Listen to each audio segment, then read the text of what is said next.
अस्सलाम वालेकुम नाज़रीन, मेरा नाम अली हैदर है। आपका शुक्रगुज़ार हूँ कि आपने ये वीडियो देखने के लिए वक्त निकाला।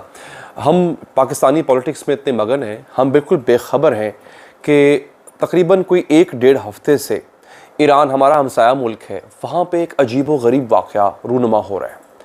वहाँ पे स्कूलों के अंदर, ख़ास तौर पे वो स्कूल जहाँ सिर्फ लड़कियाँ पढ़ती हैं, ईरान में को एजुकेशन नहीं है, लड़कियों के लिए अलहदा स्कूल्स हैं, बॉयज़ के लिए अलहदा स्कूल्स हैं। वहाँ पर बड़े पैमाने पे लड़कियों को जहर दिए जाने के वाक़यात सामने आ रहे हैं। जी हाँ, और जहर ऐसे नहीं कि खाने में मिला के दी जा रही है, लड़कियों के स्कूलों में अचानक से एक अजीब किस्म का ताफुन उठता है और वो ताफुन जो है वो जहर में तब्दील हो जाता है, जिससे कई लड़कियां बेहोश हो जाती हैं, कुछ तो जान से भी चली गई हैं। ये मैं नहीं कह रहा, इसको बाकायदा BBC ने रिपोर्ट भी किया इस खबर को। इस खबर की डिटेल में आपको बताता हूँ। इब्राहिम रईसी जो उसके प्रेसिडेंट हैं, उन्होंने बाकायदा इस पर इंक्वायरी का आगाज़ कर दिया। BBC इसको रिपोर्ट कर रहा है। वो कह रहे हैं कि पहला केस था ना इस पूरे वाक़े का, वो ईरान के शहर कुम में आता है, जब 18 लड़कियां जो हैं वो अचानक से बीमार पड़ जाती हैं, और ये नवंबर से सिलसिला जारी है बाय द वे। उसके बाद तकरीबन 58 स्कूल ऐसे हैं, 58 स्कूल, और ईरान के 8 सूबों में 58 स्कूल ऐसे हैं जहां पर यह वाक़या पेश आया है। ये बड़ी हैरानी और बड़ी दिल दहला देने वाली बात है नाज़रीन, और मोस्टली जो है ये ख़वातीन के स्कूल्स में ऐसा हो रहा है। कहा यह जा रहा है कि टीचर्स भी अफेक्ट हुए हैं, स्कूल बॉयज़ भी अफेक्ट हुए हैं, और वो वालिदैन भी अफेक्ट हुए हैं जो कि उस जाए वक़ुआ पे ख़बर सुन के पहुँचते हैं। BBC कह रहा है कि कई ऐसी वीडियोस मंजर आम पर आई जिनको हमने एनालाइज किया और उसके बाद हमने खुद मौके पर तस्दीक करवाई कि हाँ ऐसा हो रहा है। अच्छा, अब होता ये है कि अब ये मेरे सामने एक मैप भी आ चुका हुआ है, उसमें बताया गया है जो एरियाज रेड है नाजरीन, ये वो जगह है जहाँ पे लड़कियों के स्कूल में, अच्छा पैटर्न एक जैसा है। पैटर्न क्या है? लड़कियों ने जो बीमार पड़ गई या जो बेहोश हो गई, उन्होंने बताया कि होता ये था कि ऐसा महसूस होता है कि जैसे सड़े हुए फल होते हैं ना, एक पंजेंट ओडर जिसे कहते हैं, सड़े हुए फलों की खुशबू आती थी हमें। अचानक से स्कूल के प्ले एरिया में खेल रहे हैं, यार्ड में खेल रहे हैं जाके, तो ना एक पंजेंट किस्म की सड़े हुए फल की खुशबू आने लग जाती थी, और उसके देखते ही देखते या वो बेहोश हो जाती थी, या उल्टियाँ करने लग जाती थी, या मतली आने लग जाती थी उनको, या वो बीमार पड़ जाती थी। ये इन तमाम 58 के 58 स्कूलों में पैटर्न नाज़रीन यही था। ये बड़ी हैरानी की बात है। अच्छा, उसके बाद क्या होता है? उसके बाद होता है नाज़रीन कि इसकी फिर तेहरान के पास भी ऐसा ही वाक़या आया नाज़रीन। उन्होंने भी बताया कि हमें एक अनप्लेजेंट सी बदबू आती है और उसके बाद हम बेहोश हो जाते हैं, हमें नहीं पता क्या हुआ, या घर जाते हैं हम बीमार पड़ जाते हैं। ठीक है जनाब। अच्छा, अब उसकी कॉज ढूंढने की कोशिश की जा रही है। गवर्नमेंट जो ऑफिशल्स हैं उन्होंने कन्फ्लिक्टिंग रीजंस दिए हैं, मुख्तलिफ उन्होंने इसकी वजूहात पेश की हैं नाज़रीन। इब्राहिम रईसी ने इस पर इंक्वायरी ऑर्डर कर दी हुई है। अच्छा, अब यहाँ पे एक कॉन्स्पिरेसी थ्योरी दी जा रही है। पता नहीं, मुझे नहीं पता आप इस पर बिलीव करते हैं कि नहीं करते। आपको याद होगा एक लड़की को नकाब या हिजाब ना पहनने पे ईरान में मार दिया गया, या वो मर गई, जो भी वाक़या था उस पर ईरान में बड़े पैमाने पे प्रोटेस्ट शुरू हो गए, बड़े पैमाने पे उस पर एहतजाज शुरू हो गया, और वो एहतजाज मोस्टली ख़वातीन कर रही थी, लड़कियाँ कर रही थी।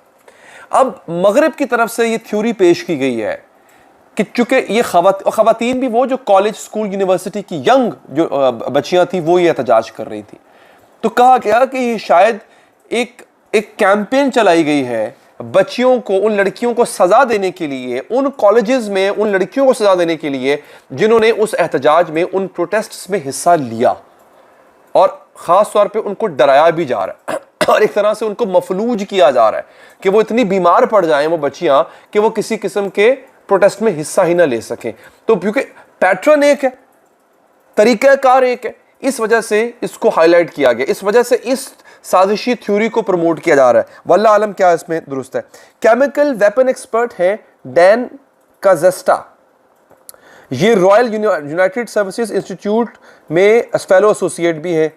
वो कहते हैं कि finding the एलिज्ड causative substance is often the only useful evidence but can be extremely difficult.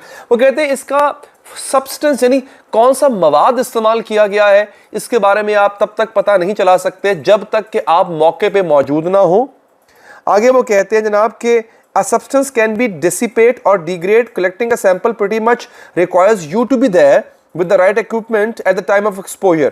कहते हैं जिस वक्त ये हो रहा हो उसी वक्त आपका वहां पे होना जरूरी है, जरूरी सामान के साथ, ताकि आप वहां से कोई सैंपल हासिल करें और तभी आपको पता चलेगा कि कौन सी ऐसी चीज इस्तेमाल की जा रही है जिससे ये सब कुछ हो रहा है। देखिए केमिकल गैस होती है, अब की नहीं है तो वर्ल्ड वॉर 2 से चली आ रही है। केमिकल गैस, बायोलॉजिकल वेपन्स तो हैं ही सही, उनका बड़े पैमाने पे भी इस्तेमाल होता है, उनका छोटे पैमाने पे भी इस्तेमाल होता है। ये एलिज किया जा रहा है, मैं दोबारा बता रहा हूं, ठीक है ना। Many witnesses account from Iran have focused on smells, describing a tangerine or rotten fish odor, but this can be misleading, he said. The various odors described in the Iranian incidents are difficult to tie to particular chemical hazards.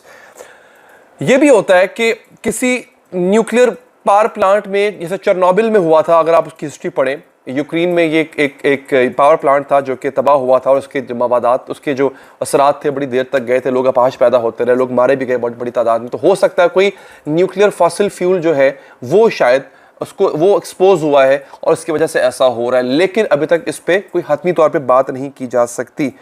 अच्छा, इन some videos, कुछ videos ऐसी भी आई हैं जिनमें कुछ लड़कियों ने tear gas की कंप्लेन की है कि बाकायदा टीयर गैस फेंकी गई है, ये कंप्लेन भी की है। अच्छा, अगेन ये किसी भी एहतजाज को रोकने के लिए टीयर गैस इस्तेमाल की जाती है। अच्छा, वो कह रहे हैं हो भी सकता है, as poorly made tear gas can release of a lot of junk with a range of odours.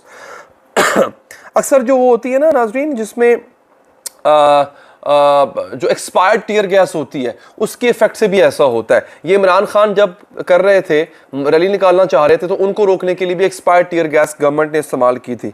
अच्छा, अब एग्जैक्टली यही चीज वो कहते हैं, the incident in Iran have similarities with the series of alleged poisoning cases in Afghan schools in 2010। Mr काजेट्सा ने कहा कि एग्जैक्टली यही पैटर्न जो है वो अफगान स्कूल्स में भी हुआ था।